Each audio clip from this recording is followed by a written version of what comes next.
मार के दूंगा। सिर्फ एक ही बनाया, दाल और अंडा का मामलेट। मामलेट भी क्या है, आधा। बड़ा मानुष बन जाता है, যতটুকু देंगे হতটুকু। और पतला करके मसूरी का दाल बना है, डिम आमलेट से खाने से एकदम पूरा अन्य फुलाफन को देंगे, हाथ साथ के उड़ेगा, थाल साथ के उड़ेगा। तुमको का खाली रंग है 2 दिन पर में खावा लेके पूरा मैंने तुमको सर जाता है एकदम, नागद दला के मतो एकदम घुटता है तुम्हारा माथा। डेली दिन में एक झगड़ा नहीं होगा तो मैंने खाना नहीं होगा।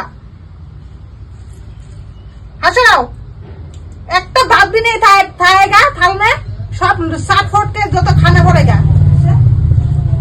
मसूरी का दाल मंचे भाता नहीं है, मूंग दाल से डेली दिन खाना पड़ता है।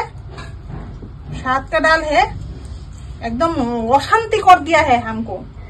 डेली दिन रांधा बारा छोड़ के एकदम सोल जाएंगे, एकदम पातर में सोल जाएंगे, नदी किनारे में बोए थाएंगे शांति से, तब एकदम भात पेट में ढुकेगा तुमको को। मुझे क्या अच्छा लगता है ना, लगता है।